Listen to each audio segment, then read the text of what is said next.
This is Jerry Palladino, a retired moto police officer. This is me in his class 4 years ago. Close it up, close it up. This is me practicing by myself last month.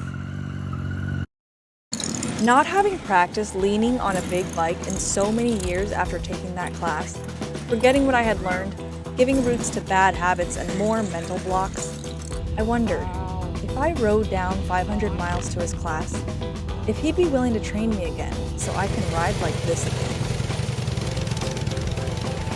Nice and smooth. In case you didn't already know, Jerry Palladino is a retired moto police officer from New York. From southern New York. Northern. From the South Bronx. Moto police officers have a seriously impressive reputation for handling big bikes. They're put through a 120-hour course to be able to ride like this, leaning so far you can sometimes hear the floorboards scraping, which to some may sound like nails on a chalkboard, but personally, I think it sounds like a symphony.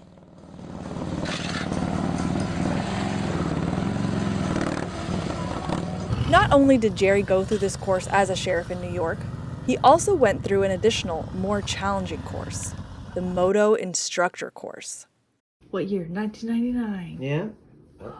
That was tough. The instructor course was easy compared to this because I already knew what I was doing by the time I went to instructor school. To teach other police officers how to ride like this.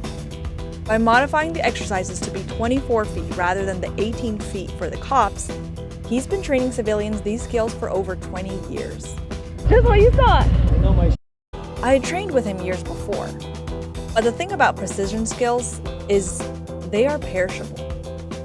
If you don't use it, if you don't practice, You lose it. 3 or 4 years ago, she came here. We had her on an electric glide.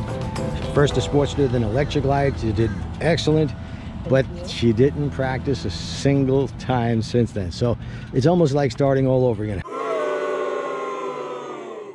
Motorcycle skills are like the fruits and vegetables in the grocery store. They have a shelf life. No matter what you learn from a course you attend, or hear in a video, or read out of a book, that's just 20%. If you're unwilling to do the 80%, you will not improve as a rider. I call this the GMS, the Google Maps Syndrome. I'll explain. Have you ever used your GPS to tell you how to get somewhere over and over again? You've gone there about a dozen times, and one day you try to get there without using the GPS and realize you're not sure how to get there. Without realizing it, by not putting in practice on your own to make a habit after being given new skills, you can get dependent on the instructor feedback, them telling you what you're doing wrong, what to fix, and even their hype talk. Oh my gosh. And today is the day she's really going to get to it. She's going to get down. She's going to get aggressive. She's going to get mean. She's going to ride this motorcycle like she borrowed it. Yeah! Wait, like I borrowed it? To the point where you don't know how to self-correct or even self-encourage. At least, that's what I had done. When after taking this course years ago, I found myself getting overwhelmed with a new job, a growing side business, and first experiencing insomnia. I stopped practicing, and it showed. That off-road rider, what was that? I was hoping you hadn't seen that. Turn your head to the right. You're gonna have a fun couple days. And now, 4 years later, Nice and smooth. I quit my office job, that side business is now my full-time, and that insomnia doesn't debilitate my days anymore. I wanted to ride like this again. But first, I needed to make sure that when I practiced alone, I wasn't just reinforcing bad habits. Time to visit my old Jedi master. I'd ridden down to Florida for just my second road trip ever. A 1,000-mile trip on a borrowed bike twice the weight of my own bike while mine was delayed in the shop due to the pandemic. In training, there's always a possibility of a bike drop. So I didn't use the borrowed pristine Road Glide from Eagle Rider. Instead, Jerry lent me one of his bikes, a Road King. It's doodle-proof. Okay, good. Motorcycle drop guards, front and rear, both sides. We've tested it on another bike up to 20 miles an hour sliding across the ground, no damage to the bike. Wow. So you got nothing to worry about. We were going to practice the 3 principles of being able to ride like this. 3 things: head and eyes, friction zone, little pressure on the rear brake. On the first day, he had me practice on his Harley Sportster. It wasn't very good. Hardly any lean, Jerry didn't look too hopeful, too much throttle. but I was determined, and so was he. On the second day, we were going to do 3 exercises that would progressively get harder and harder. First, the slow cone weave. Weaving through cones spaced 12 to 15 apart, the trick here is to stay in the friction zone and lean the motorcycle, or you'll hit the cones and have to do it over again. Next, the offset cone weave. A series of back-to-back U-turns, first spaced 30 feet apart and then to 24 feet. The back-to-back switch is what gets many riders here. It requires an extremely quick head turn and gravity-risking lean, or you won't make it. And then, the intersection. Another series of back-to-back U-turns simulating how you would do a U-turn on a 2-lane road. On the road, you'd probably just do 1 U-turn and be on your way. Here, the back-to-back U-turns is what gets many riders. Your lean, your head turn, the use of friction zone must all be timed right 4 times in a row. I had tried doing these exercises several months before this on my bike in a public class. It was a struggle. Then finally, the ultimate test. If I could do the first 3 exercises well enough, we would do the snowman. Wondering if you could do the dreaded snowman. A 3-tiered figure 8 circles getting progressively tighter with a bunch of tall cones just to mess with your mind. Yes, why were you scared? Cause I get in my head. 90% mental, 10% physical. If I could do that, everything else would be easy.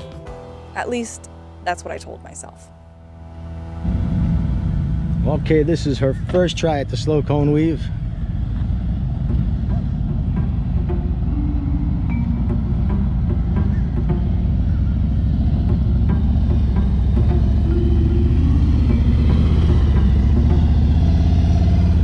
This leads her into a gigantic, probably 30-foot U-turn. So we're easing her into the U-turn. Steer it to the outside of that arrow. Then looking ahead.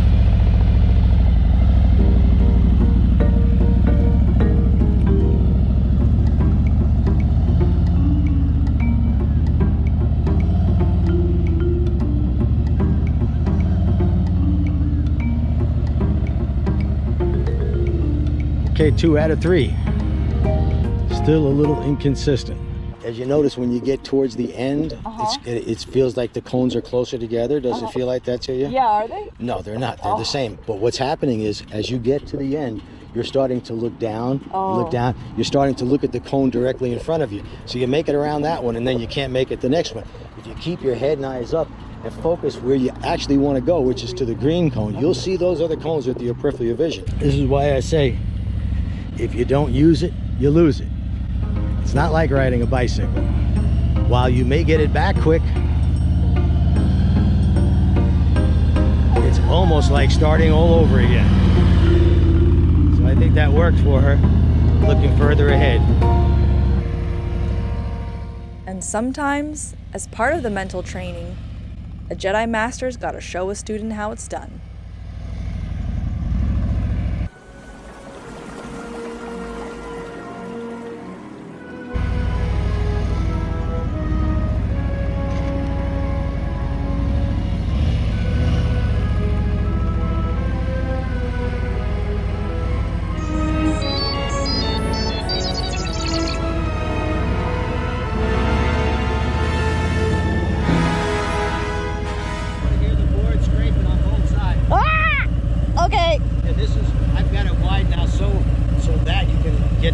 That speed helps. Whew. Tear it up. Okay. Ride it like you stole it. Like I stole it. Motor offset techniques I teach do not require strength. They just require you using your head.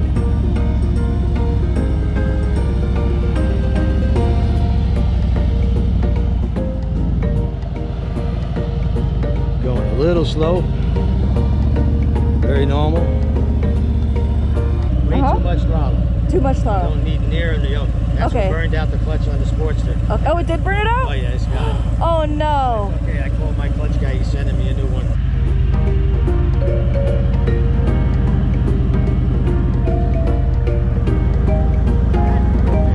All right. Uh-oh. He's buried them now.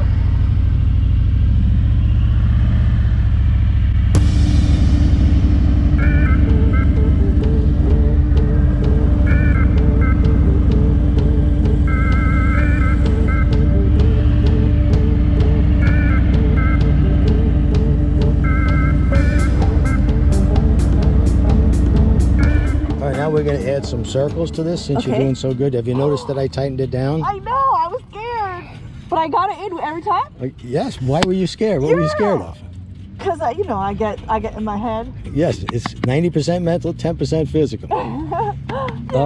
So what you're gonna do now, you're gonna go through, you're gonna make your left-hand turn, Uh-huh. you're gonna make your right-hand turn, and on that third gate over there, you're gonna make a complete circle. Okay. So as soon as you pass the gate, you wanna snap your head and eyes and look back for that green cone. Head turn should happen right about now. And for reference, parking spaces are about 9 feet apart. So if I can do 2, then that's 18 foot. That was a really small circle. 2.5, that's about 20 feet. And remember, these exercises for moto cops are at 18 feet wide, and he modified them for civilians to be 24 feet wide. Woohoo! So you're getting it back. All right. You suck. I'm not gonna tell you you're great because that won't help you. Yeah, no, I agree. It was time for the intersection.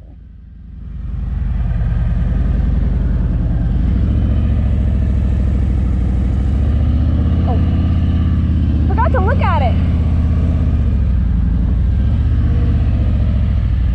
Quick as you can, without the circles. Okay, You're straightening up again.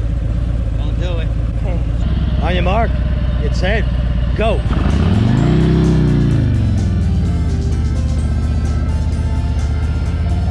So average time through here, the average class, about 32 to 34 seconds. You got to put a foot down, we add a second. You hit a cone, we add a second. Let's check it out. 27:01. So you did very good. All right.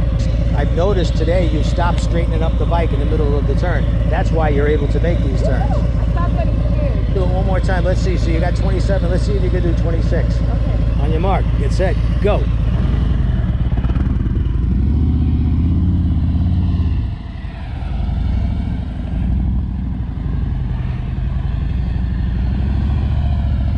Look at her lean. It's a beautiful thing.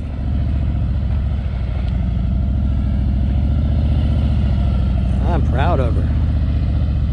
This is what it looks like when you get over that fear.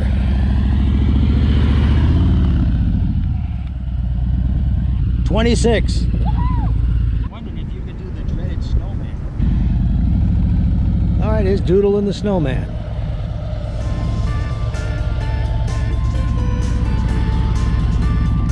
Now she's done these circles before. She just doesn't realize it. It's just more of a confined area now. So she's gonna let that play with her head.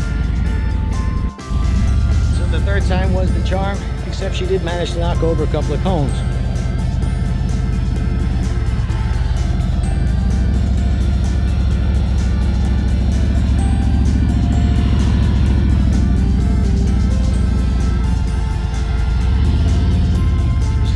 Good use of space.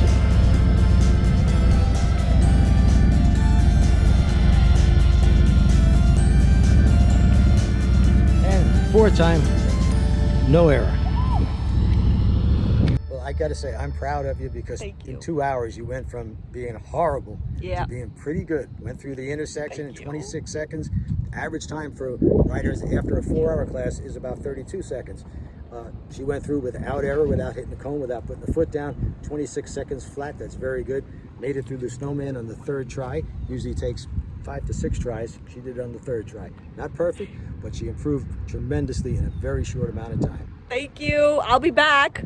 I hope so. I will. Don't wait 3 years this time. I won't. I'm just going to wait like 3 weeks. Good. So what am I doing now about the Google Maps syndrome? Finally, the best and only remedy. In addition to class, I'm actually practicing. For comments like these, those who practice, those who make technique an ally, know that even a 5'3.75" tall girl can handle an 800+ pound bike. Yoda said it best. Size matters not. Look at me. Judge me by my size, do you? For my ally is the Force. And a powerful ally it is.